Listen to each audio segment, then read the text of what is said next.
তো গাইস বার হলাম বাড়ি থেকে রাত্রি 9:30 বাজছে এখন। তো আমরা যাচ্ছি টুঙ্গি পার হয়ে রতনপুর পার হয়ে সন্ন্যাসীডাঙ্গার উদ্দেশ্যে। সেখানে আজকে আমার সেই ছোটোবেলাকার বন্ধু গোলাপ মানে উৎপল হালদারের বিয়ের বৌভাত ভোজ।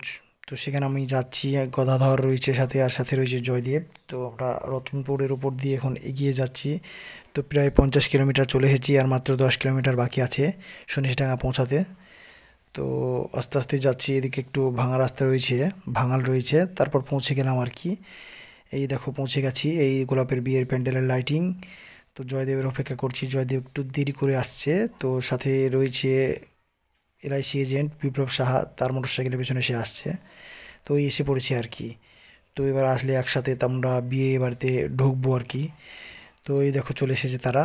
তারপরে এই তো জয়দেব গাড়ি থেকে নেমে আসলো, বললো চল ভিতর বানে যাই। তো এবার আমরা ভিতর বানে যাচ্ছি। তো হাতে বালতিটা নিয়েছে জয়দেব। তো গিয়ে দেখি খুব ভিড়, এখানে ছবি তুলছে নতুন বউয়ের সবাই। তো গদা এখানে এসেছে, গদা বললো বিটু কী রে, কী বুঝছিস? আমি বললাম তুই বোঝ, তুই তো বিয়ে করেছিস, আমি কিছু বুঝতে পারছি না। তো আজকের দিনে তো ছবি তুলবেই, এটাই নিয়ম। তো গদা ওখানে গিয়ে বালতিটা দিল আর কি। তারপর খুঁজছি গোলাপকে, এদিকে রয়েছে সেই মিঠুন চক্রবর্তী না মিঠুন হালদার, এদিকে বিপ্লব সাহা গেল গোলাপকে গিফটটা দিল। আর এদিকে গোলাপ ছবিতে পোজ দিচ্ছে, এই দেখো এটা আমার বন্ধু বিট্টু। তো দেখি একটা আমি ছবি তুলে নিই। তো বললাম আরে আমি ভিডিও ক্যামেরা করছি আর কি। বললো ঠিক আছে ঠিক আছে। তারপর দেখছি এদিকে সব টঙ্গীর যেসব বন্ধুগুলো গোলাপের ছিল তারা সব এসেছে। আর ওদিকে রয়েছে সেই মীনাক্ষী। মীনাক্ষী আমাদের সেই এক সময়কার খুবই বান্ধবী কাছের, খাদিজা কাকুলি সব ছিল। তো এদিকে রয়েছে মানিকের ছেলে মৈনাক, সে নাচ দিচ্ছে। তো ছি ছি ছি রে ননি ছি, ছি ছি ছি রে ননি ছি রে ছি রে ছি। তো সে খুব নাচছে আনন্দ করে। আর এদিকে একজন বলছে পিছিয়ে আয় পিছিয়ে আয়, যাস না বক্সের কাছে। তো সেই দিকে এগিয়ে আসলো। তারপরে এখানে দেখছি উজ্জ্বল রয়েছে। তো উজ্জ্বল দেখছি আমার মতন সাধু হয়ে গেছে আর কি, ব্রহ্মচারী এক গাদা দাঁড়িয়ে রেখেছে। তারপর একটু ছাদের দিকে গেলাম, দেখি ভোজে তো খেতে বসতে হবে, ভিড় আছে কিনা। তো গিয়ে দেখছি মোটামুটি ভিড় আছে, বেশি নেই। তো তারপরে এদিকে নিচে এসে দেখছি মানিক, না হ্যাঁ মানিক রয়েছে, ওপরেই রয়েছে মানিক।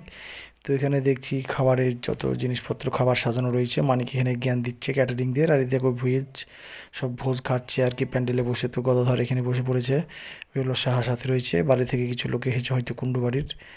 তারপরে সব রয়েছে পাড়ার ওপাড়ার লোক, গোলাপের আত্মীয় স্বজনরা সব এসেছে। গোলাপের এখানে সব বিজনেসম্যান এসেছে আমার যা মনে হয়।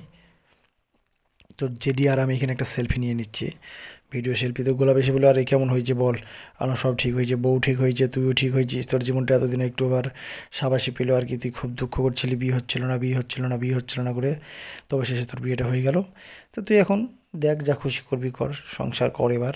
তো আমরা তো ব্রহ্মচারী থাকবো চিরকাল, এটাই ভেবে নিয়েছি। তো ভিডিও ক্যামেরাটা করছি, এদিকে দেখছি রবীন্দা রয়েছে, ওদিকে রয়েছে কি রবি হয়তো। তো সে এখন বালি সিমেন্ট এইসবের ব্যবসা করে আর কি, হার্ডওয়ার্সের।